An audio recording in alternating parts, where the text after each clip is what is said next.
dawamul ubudiyah zahiran wa batinan ma'ahudul qalbi dawamul ubudiyah zahiran wa batinan ma'ahudul qalbi ma'allah. Kemudian sedikit tidaknya malam ini kita bulan Sya'ban. Apa bulan Sya'ban ini?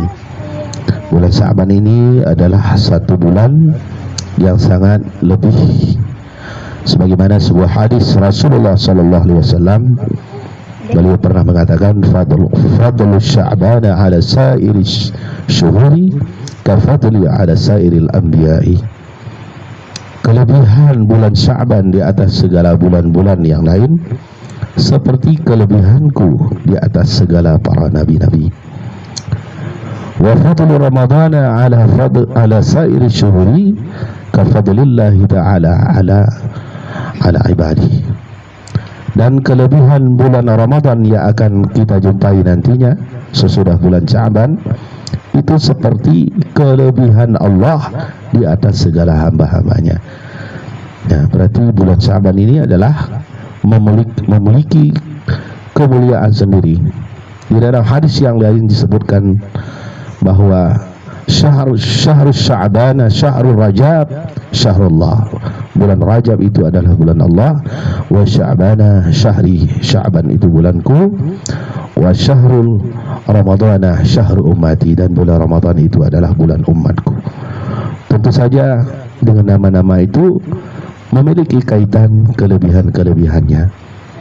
Seperti bulan Ramadan, bulan umat, bulan umatku, artinya umat Nabi Muhammad sallallahu alaihi wasallam pada hari itu akan memanen rahmat Allah, memanen pengampunan Allah subhanahu wa ta'ala, dan memanen, merebut bonus yang dijanjikan oleh Allah, bonus tiket surga, kemerdekaan daripada api neraka. Oleh karenanya kita selalu mengharap kepada Allah agar dipanjangkan umur kiranya, agar kita berjumpa dengan bulan Ramadan. Kenapa bulan Ramadan ini?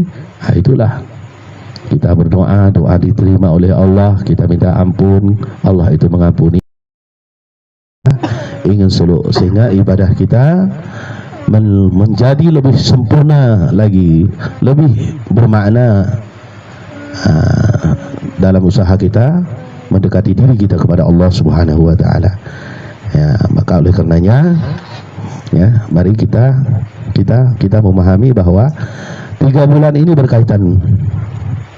Sehingga dalam satu kitab disebutkan bahwa bulan Rajab ini adalah bulan membersihkan jasad kita, dan bulan Rajab, bulan Sya'ban membersihkan hati kita, dan bulan Ramadan adalah bulan membersihkan roh kita.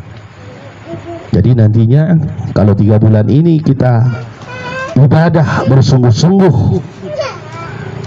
maka ketika kita berakhir bulan Ramadan, masuknya hari raya, sambil kita mengucap takbir Allahu Akbar walillahil hamd, adalah takbir kita kembali kepada fitrah sebagai manusia. Fitrah manusia yang ingin dekat dengan Allah, fitrah manusia yang ingin selalu tidak jauh dengan Allah. Makanya kita mari memperbaiki kualitas ibadah kita kepada Allah Subhanahu wa taala. Di dalam sebuah hadis Rasulullah sallallahu alaihi wasallam, beliau bersabda, "Atadruna lima sumiya Sya'bana?" Berbicara bulan Sya'ban. Adakah kamu kenal kenapa dinamakan dengan bulan Sya'ban? Ya. Qalu, para sahabat menjawab, Allahu wa rasuluhu Allah dan Rasul saja yang lebih mengetahui tentang kenapa dinamakan dengan bulan Sya'ban. Di Sya'ban ini maknanya Sabang. Ya. Kalau bahasa Acehnya itu Sabang, Cabeng ya, Sabeng. Nah, upari bahasa Aceh itu diambil dari bahasa Arab ya. Sabeng, kalau bahasa Arab itu Sya'ban ya. Sya'ban. Kalau kaya Mecabeng ya, Cabeng asal kata dari Sya'ban ya. Banyak bahasa Arab yang diadopsi menjadi bahasa kita, bahasa Aceh, bahasa Indonesia.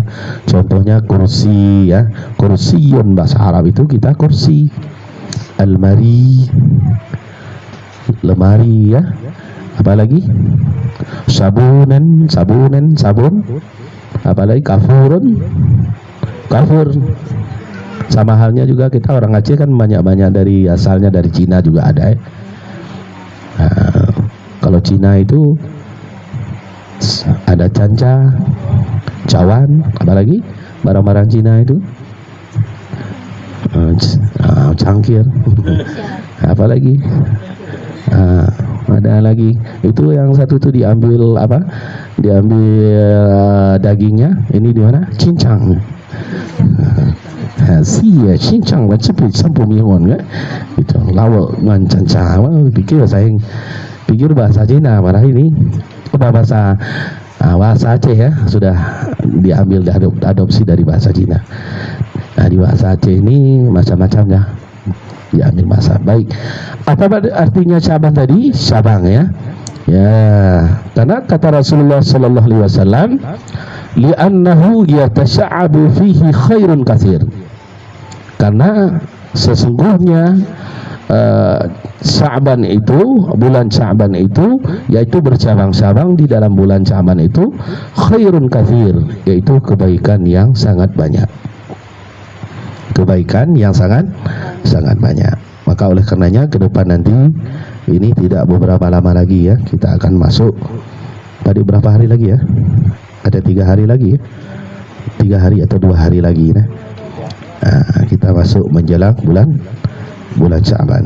Nanti ada sebuah hadis Rasulullah sallallahu alaihi wasallam buat orang yang bertakwa nih. Orang yang beriman, yang bertakwa. Apa kata Rasulullah sallallahu alaihi wasallam? Man shama salasata ayyamin min awal Sya'ban. Siapa yang berpuasa 3 hari pada awal bulan Sya'ban.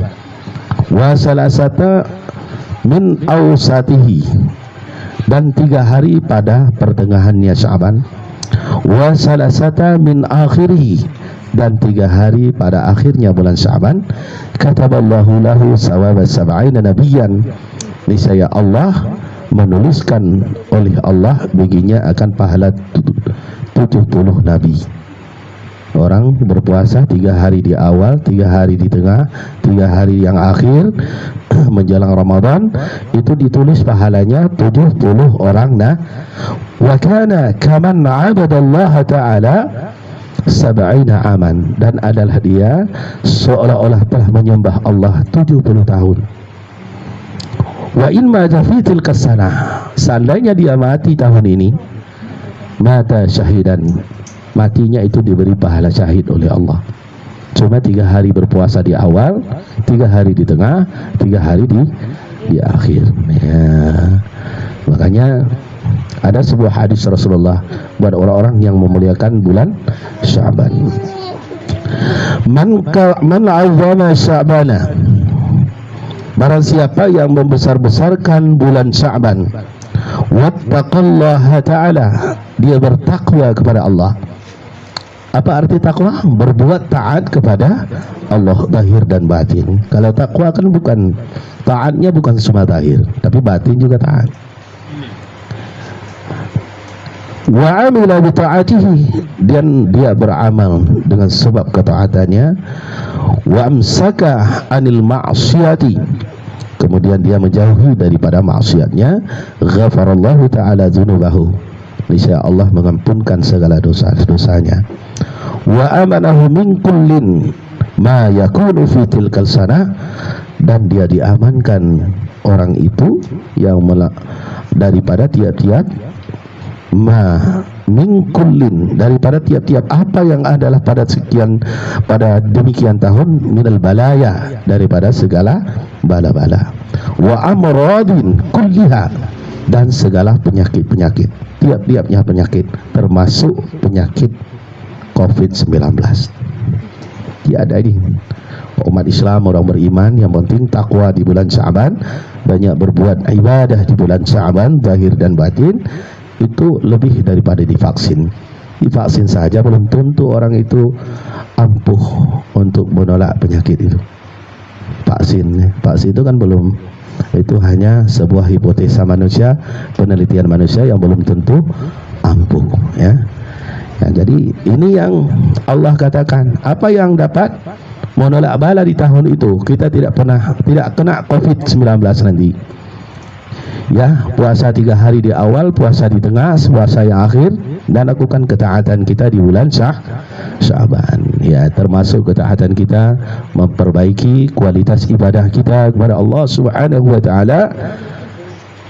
Bagaimana? Antara lain kita memperkuatkan zikir kita kepada Allah, memperbaiki cara beribadah kita kepada Allah, termasuk dengan masuk tarekat tadi.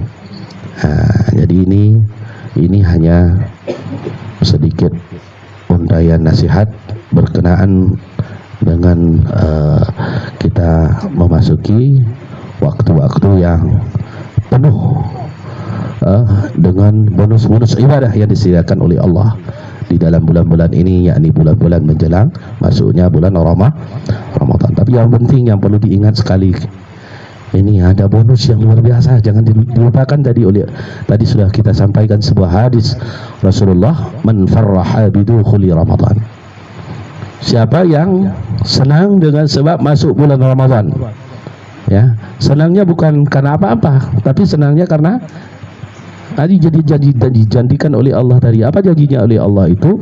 Siapa berdoa diterima doanya bulan Ramadan, ya, kita merindukan doa kita diterima oleh Allah. Kalau orang berdosa minta ampun, diampuni oleh Allah. Apalagi ada bonus kemerdekaan api neraka. Itu setiap jam, setiap saat di bulan Ramadan itu Allah merdekakan 60 jiwa daripada api neraka. Setiap saat itu. Nanti di malam hari lebaran nanti Allah merdekakan sebanyak yang pernah dimerdekakan dari jam-jam di dalam Ramadan. Mudah-mudahan kita termasuk di kalangan orang yang dimerdekakan oleh Allah. Allah tahu siapa yang niat, siapa yang bersungguh-sungguh, nantinya Allah akan memberikan bonus itu, insyaallah. Ada yang bertanya tadi ketika saya mengajar di Lamno, ada yang bertanya, apa sih hikmahnya kita menghidupkan malam nisfu Sya'ban ya? Nisfu Sya'ban itu di hari yang ke-15 bulan Sya'ban. Apa kenakan nuro bukan malam nisfu Sya'ban. Sebuah hadis Rasulullah sallallahu alaihi wasallam yang diriwayatkan oleh Abu Hurairah radhiyallahu an. Nabi sallallahu alaihi wasallam mengatakan, atali Jibrilu lailatan nisfi min Sya'bana. Mendatangi akan daku oleh Jibril alaihissalatu wassalam pada bulan nisfu Sya'ban. Waqal, dan dia berkata, ya Rasul, ya Muhammad, hadhihi lailatun tuftahu fiha abwabus samai wa abwabur rahmah. Malam itu didatangi oleh Jibril alaihissalatu wassalam. Jibril membangunkan Nabi Muhammad, ya Muhammad, ini malam dibukakan pada malam itu pintu-pintu langit, wa abwabur rahmah, dan juga dibukakan pintu rahmat oleh Allah. Apa rahmat? Kasih sayang Allah, cinta Allah kepada umat Muhammad. Nah, hari ini kan ada kita juga kadang-kadang kita benci seseorang, hari ini kita mencintainya. Ya, ada waktu-waktu kita, momen-momen tertentu kita marah sama suami, kita dendam sama orang, tiba-tiba kita terbuka pintu kasih sayang kita. Hari itu, malam itu Allah Subhanahu wa taala terbuka pintu kasih sayangnya buat hambanya. Faqum, bangun olehmu wahai Muhammad, wasalli, salat olehmu, Warfa' ra'saka, angkat kepalamu. Nih, angkat tanganmu, angkat kepalamu.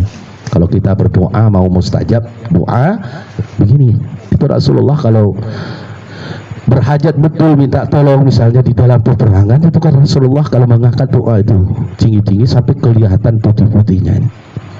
Dia berdoa kepada Allah, dia angkat kepalanya. Kalau kita berdoa itu salah satu adab yang kita lakukan, doa sesudah wudu. Apa doanya? Apa doa wudu? Asyhadu an la ilaha illallah wahdahu la syarikalah wa asyhadu anna Muhammadan abduhu wa rasuluh. Allahumma ij'alni minat tawwabin. Nah, ini kalau berdoa adabnya bagaimana? Hadap kita ke kiblat, angkat dua tangan, muka kita ke langit. Itu adabnya berdoa. Jadi bukan begini, asyhadu an la ilaha illallah wahdahu la syarikalah. Itu kalau doa kayak gini, apalagi doa kayak gini. Asyhadu an la ilaha illallah, amin amin amin amin. Nah, itu kata Allah, enggak. Itu enggak begitu butuh orang ini, yang butuh itu itu kasih dulu. Ya, coba nampakkan kita kalau berdoa lebih sungguh ya. Wa yadaika ila sama, dua tanganmu itu ke arah langit.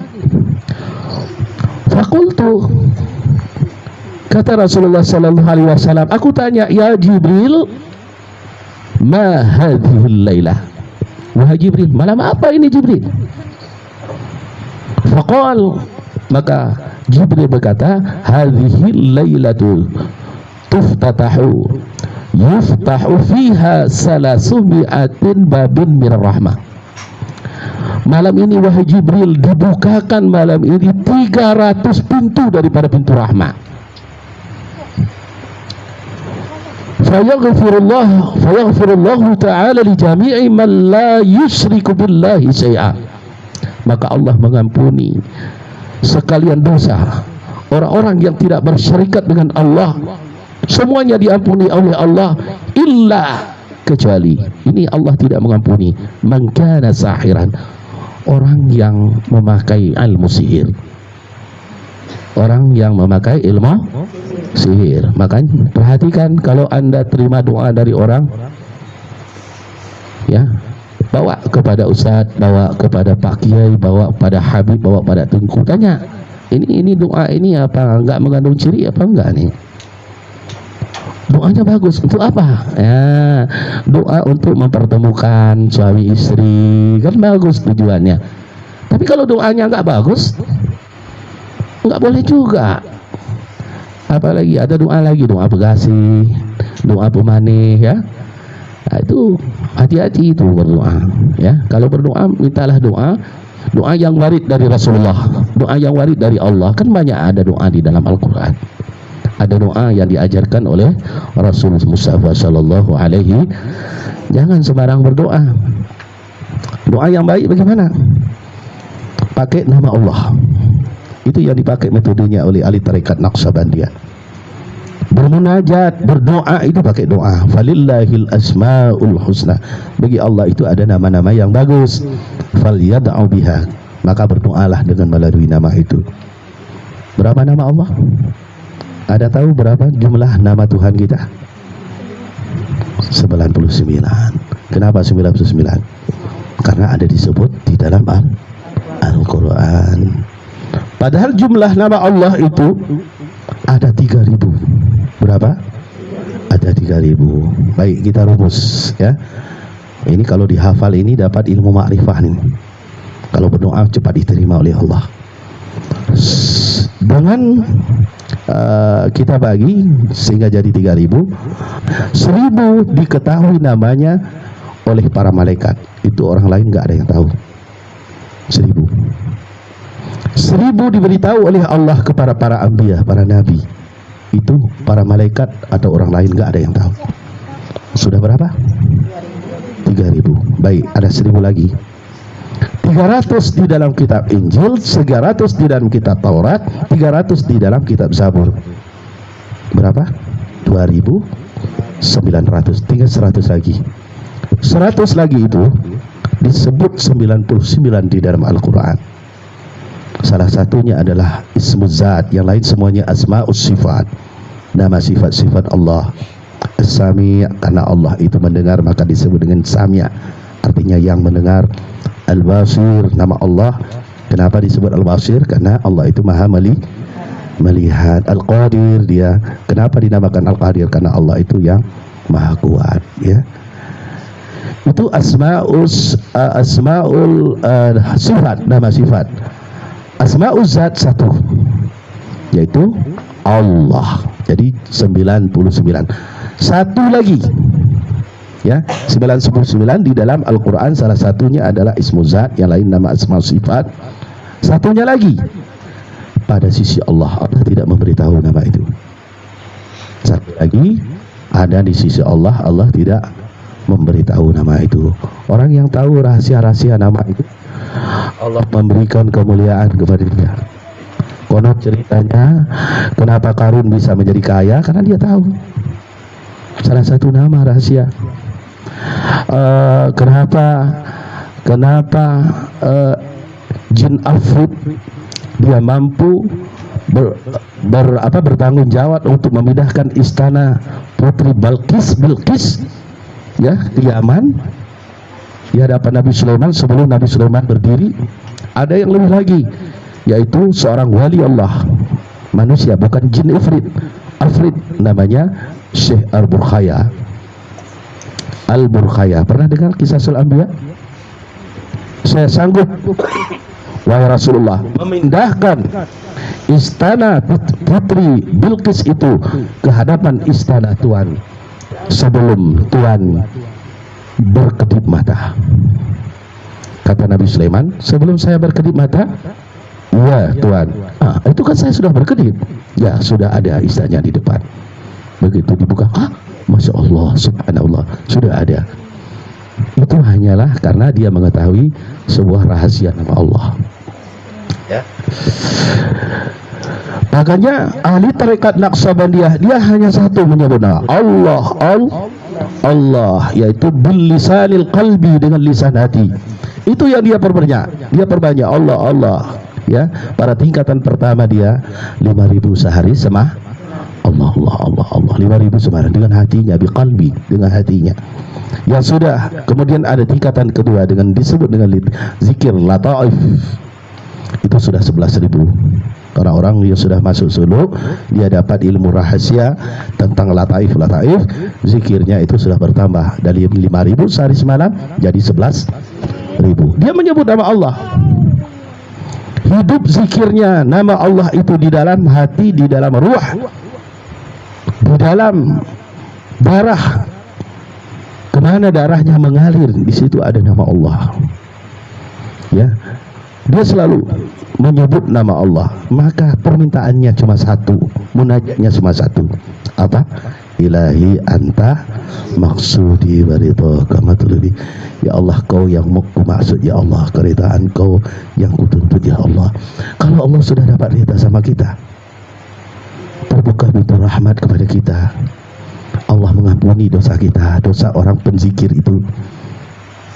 Allah memberikan rahmat rezeki lahir dan batin. Allah memberikan mutmainnah, memberikan ketenangan, memberikan kekayaan batin oleh Allah. Kenapa? Karena dia berdoa melalui nama-nama Allah. Dia bermunajat melalui nama-nama Allah, melalui wasilah nama-nama Allah. Maka beruntunglah orang-orang yang masuk tarekat, yang baiat tarekat, mengambil talqin sama guru mursyidnya, maka dia akan senantiasa menghidupkan nama Allah, berdoa, bermunajat melalui nama Allah. Falillahil asmaul husna, bagi Allah itu ada nama-nama yang bagus. Fal yad'u biha, maka berdoalah kamu dengan melalui nama itu, bermunajatlah kamu melalui nama-nama Allah itu yang maha mulia. Baik, kita kembali ke poin tadi. Jangan, ya, kalau berdoa hati-hati, jangan sampai doa sihir, ya. Kemudian orang sihir itu malam nisfu Sya'ban tidak diampuni oleh Allah, lainnya semua diampuni oleh Allah. Tukang sihir tidak diampuni oleh Allah, ya. Kemudian seterusnya,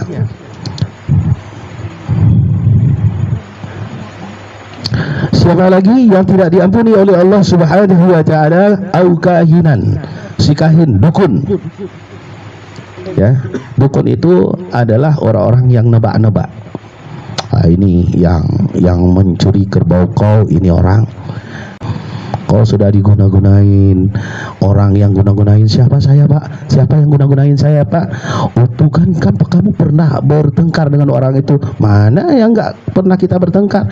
Orang yang bertengkar dengan kamu. Wah, itu orang-orang itu yang biasa bertengkar dengan kita siapa? Ya tetangga. Akhirnya kita suuzan dengan tetangga. Padahal tetangga itu disuruh berbaik-baik oleh Rasulullah. Begitu banyak hadis, di antara lain hadis, "Mangkana yu'minu billahi wal yaumil akhir falyukrim jarahu."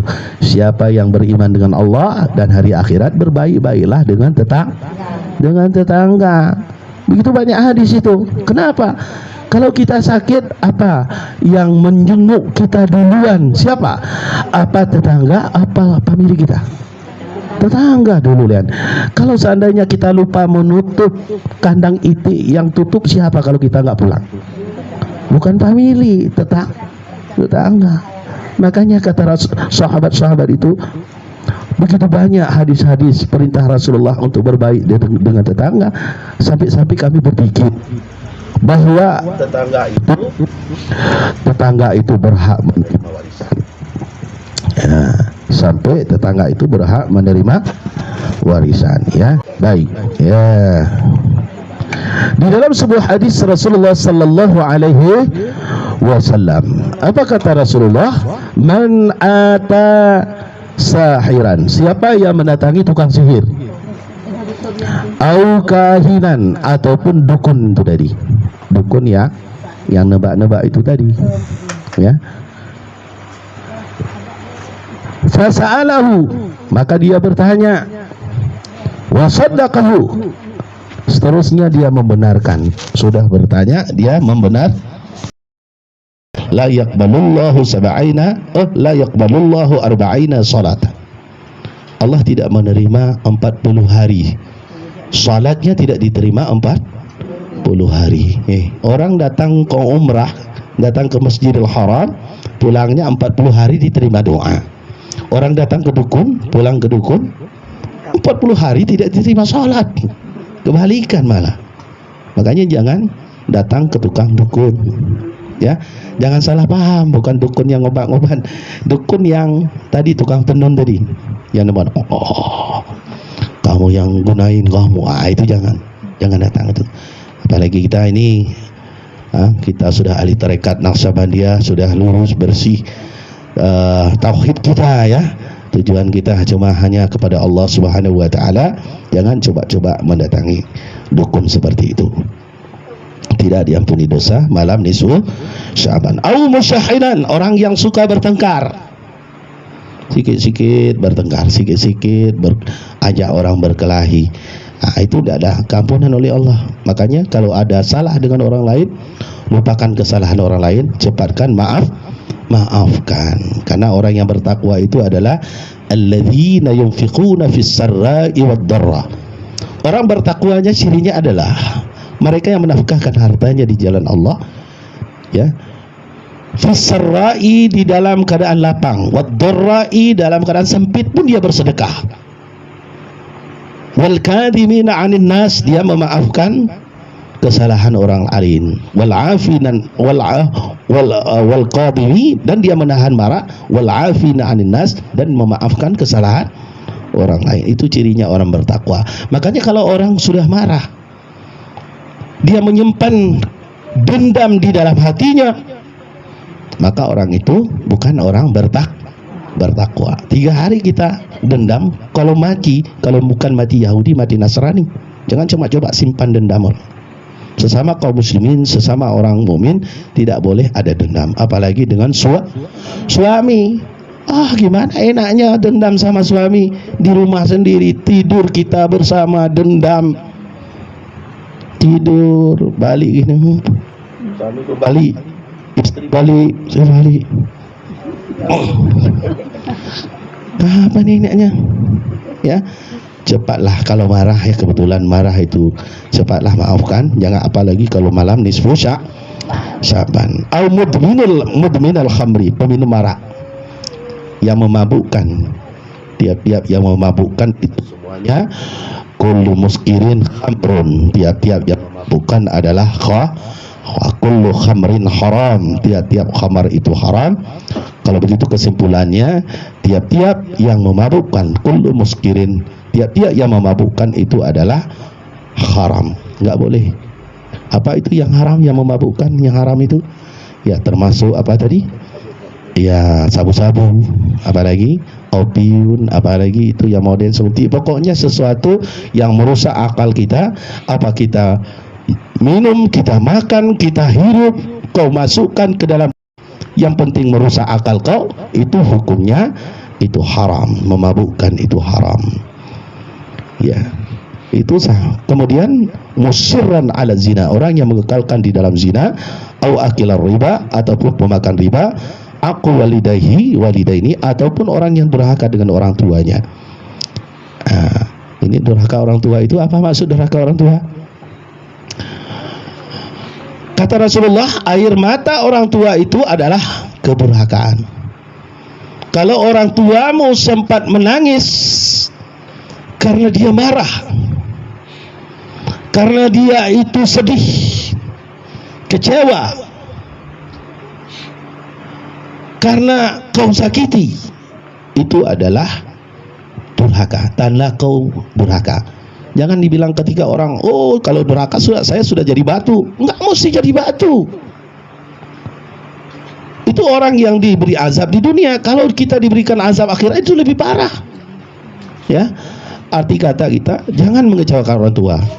Ya, orang dulu kita punya anak ini nggak boleh jauh. Begitu dia udah besar, dia kawin sama orang, padahal nggak jauh. Ya, paling kita ini dari kota ini ke Sigli, nggak pernah datang ke orang tuanya. Orang tuanya rindu, kadang-kadang duduk rindu sama anaknya. Sudah dikawini orang, nggak pulang-pulang, nggak ada kabar. Ya, apa artinya saya ini? Saya rindu kali. Kadang-kadang orang tua itu kan pikirannya seperti kayak anak kecil rindu. Dia pikir cukup dengan dikirim uang saja. Padahal orang tuanya pingin ketemu, pingin dia peluk. Orang itu nggak mau tahu. Sibuk saya ini, saya lagi jualan, saya lagi sibuk, saya ini lagi di kantor, nggak bisa pulang. Oke lah, kalau dimaklumi. Kalau orang tua sudah sepuh nggak mau memaklumi, yang penting dia sedih. Kalau sudah sedih, walaupun uang kita kirim, anak itu anak durhaka. Jangan main-main. Ya, orang yang seperti itu tidak ada rahmat keampunan Allah malam nisfu Sya'ban. Kemudian apalagi wan namama, juga orang yang yaitu suka memfitnah, orang yang suka membuat orang lain berkelahi karena sikap dan karena apa? Karena ucapan-ucapannya. Kalau bahasa Aceh itu lalat mirah rung, ya itu fitnah, itu kan fitnah itu. Au qati'ar rahmi, orang yang memutus silaturahmi dengan saudara kita. Itu enggak boleh kita memutus silaturahmi. Di dalam kita disebutkan bagaimana memutus silaturahmi itu. Kalau dulu kita saling datang, kita datang ke rumah kakak kita juga datang kepada adiknya, ya. Kita datang ke rumah tetangga datang sama kita. Sekarang nggak datang lagi.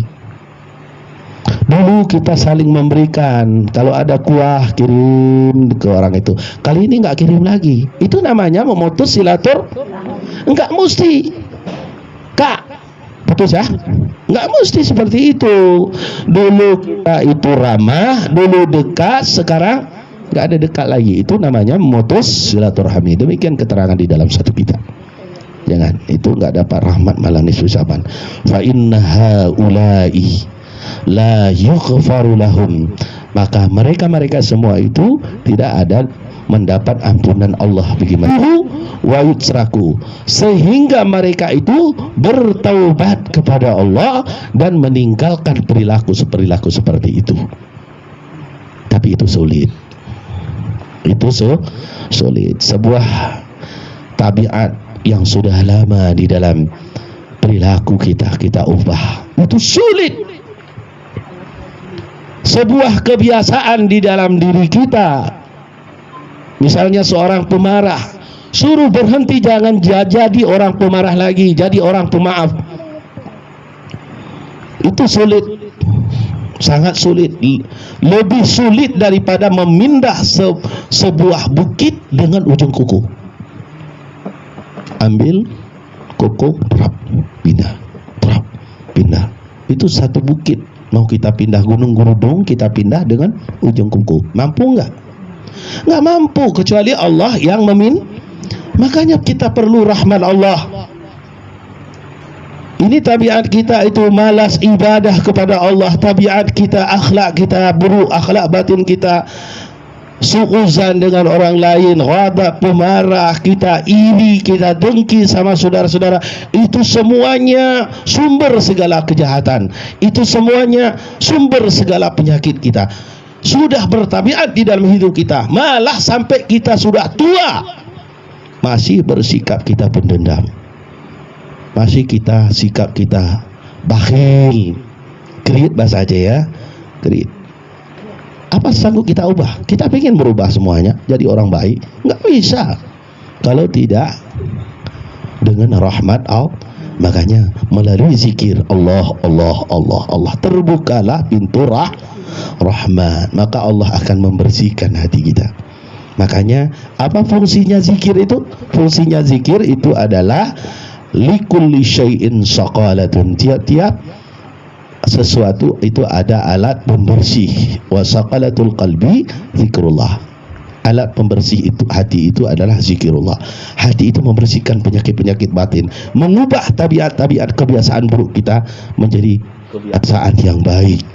Dari sifat bakhil kita diubah oleh Allah karena Allah sayang sama kita, karena kita selalu meminta ridhanya Allah, kita selalu meminta rahmatnya Allah. Melalui zikir-zikir tadi Allah akan membersihkan sifat-sifat batin yang buruk dengan sifat mahmudah. Allah isi karena dia mau, dia sayang, karena dia ingin menjadikan kita sebagai hambanya. Kita pun ingin menjadi hamba Allah yang bersungguh-sungguh. Maka itu antara lain hikmah kita malam ini bercerita tentang bulan nisfu Sya'ban, tapi juga kita mengambil hikmah membersihkan batin ataupun mengubah tabiat kita itu dengan mendekati diri kepada Allah.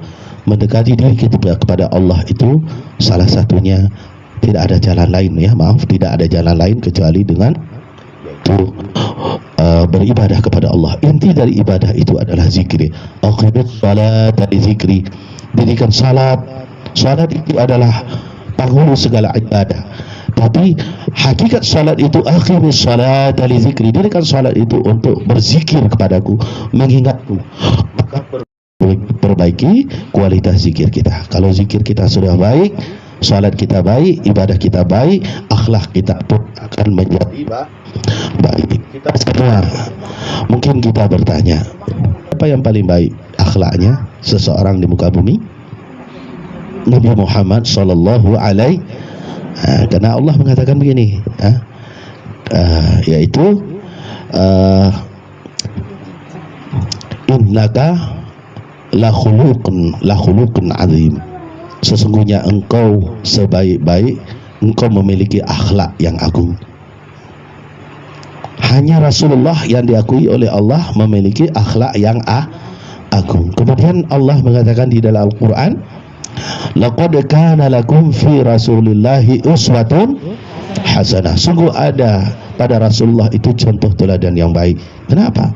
Karena akhlaknya bagus. Kenapa akhlaknya bagus?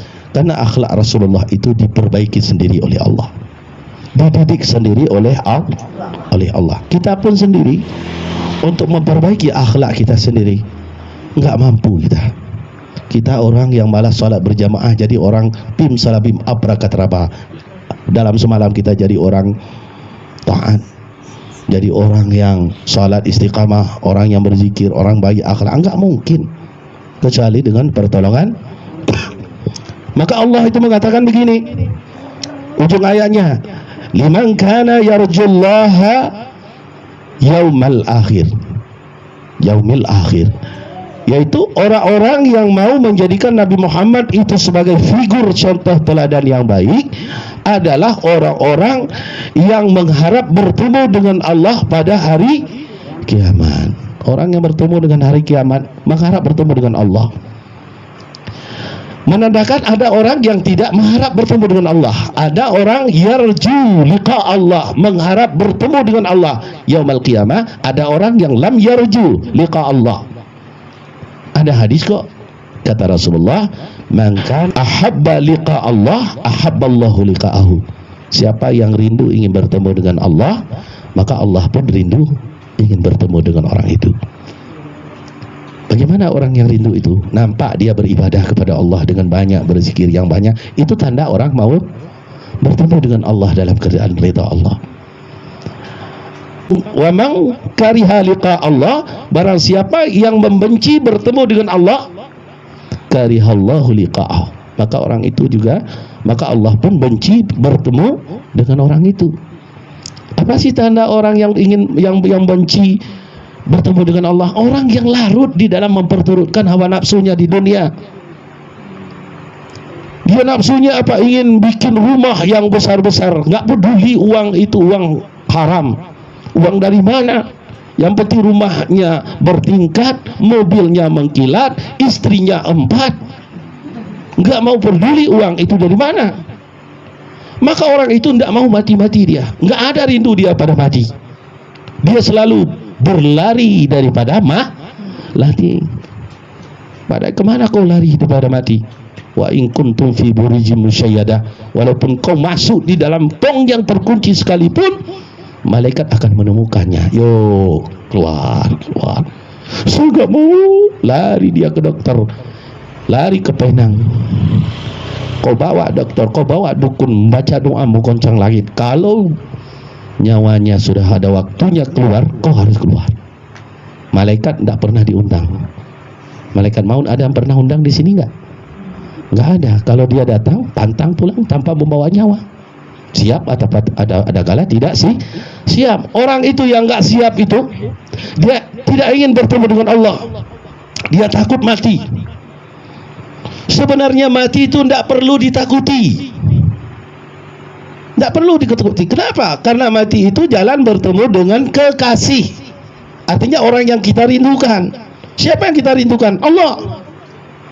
Sama halnya, Anda cinta sama orang tua tidak? Cinta. Orang tua masih hidup enggak? Masih hidup. Yang sudah mati ingin bertemu dengan orang tua, bagaimana caranya? Itu enggak ketemu. Mati dulu lah, baru ketemu nanti. Mati dulu. Saya tanya lagi, Anda cinta sama Rasulullah tidak? Rindu sama Rasulullah tidak? Mau ketemu sama Rasulullah? Mati dulu. Anda rindu sama surga enggak? Rindu. Kalau rindu sama surga, ya mati dulu lah. Kita rindu sama Allah, mati dulu. Orang tawajuh mau bertemu dengan, kalau sudah bertemu dengan Allah, baru ilahi anta maksudi Allah. Ya, mati dulu. Mutu qabla an tamutu. Mati olehmu sebelum kamu benar-benar mati. Diperintah oleh Rasulullah tawajuh itu.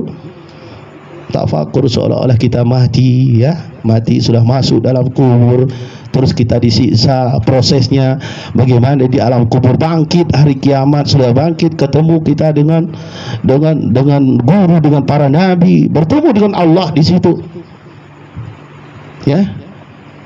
Makanya kita mati-mati dulu. Ya, mudah-mudahan kita semua menjadi golongan orang yang rindu bertemu dengan Allah, ya. Kita ciptakan bagaimana kita merindukan dengan Allah. Kalau kita tidak membuat hubungan baik dengan Allah, orang yang tidak baik hubungan dengan Allah, pasti dia tidak ingin bertemu dengan Allah. Sebelum kita mati, berbuat baiklah dengan Allah. Sebelum kita mati, bikin hubungan baik dengan Allah. Makanya Rasulullah mengatakan, wasilu bainakum wa baina rabbikum bikasrati zikrillah. Perbaikilah hubungan kamu dengan Allah itu melalui banyak zikir, melalui banyak zikir. Kalau kita sudah berzikir yang banyak, kita terhubung dengan Allah. Siapa yang mengingatku? Niscaya aku mengingat. Siapa yang mengingatku? Aku mengingat dia. Siapa yang merindui aku? Aku merindui dia. Siapa yang berjalan kepadaku? Aku lari kepadanya. Maka orang berzikir itu berarti kita mau datang kepada Allah, Allah pun datang kepada kita dengan rahmat dan pengampunannya. Bahkan Allah Subhanahu wa taala mengatakan, wa alla wastaqamu ala tariqati, kalau seseorang itu istiqamah di dalam menjalani tarekatku, la asqainahum ma'an ghadaqa, niscaya kami teruskan air yang dapat menghilangkan kehausan. Apa air dapat menghilangkan kehausan? Adalah air ma'rifah. Allah akan memperkenalkan diri kepada kita. Ini zikir juga nih. Nah, mudah-mudahan ini sekedar pertemuan kita malam ini.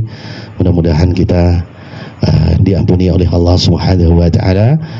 Pertemuan kita membawa rahmah, bukan pertemuannya. Demikian pula perpisahan kita adalah perpisahan membawa keampunan kepada Allah Subhanahu wa taala. Senantiasa kita di dalam hidayah, di dalam ma'unah, dalam taufik Allah. Mudah-mudahan Allah Subhanahu wa taala menunjukkan jalan kita, karena kita semua ingin menjadi hamba Allah yang benar.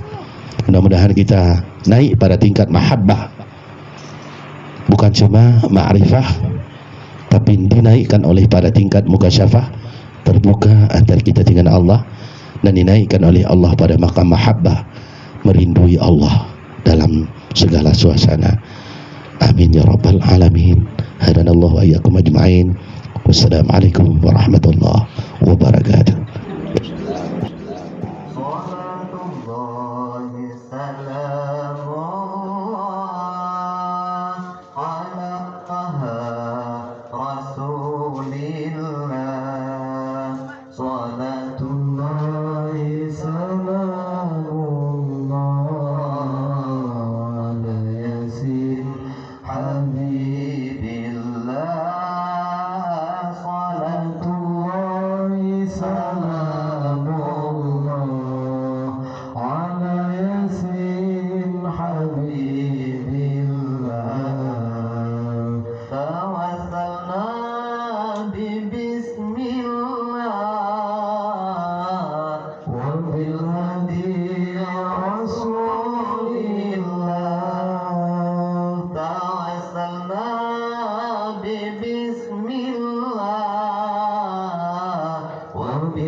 Salamullah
semua guru kami biar badri ya Allah dosa semua guru kami biar badri ya Allah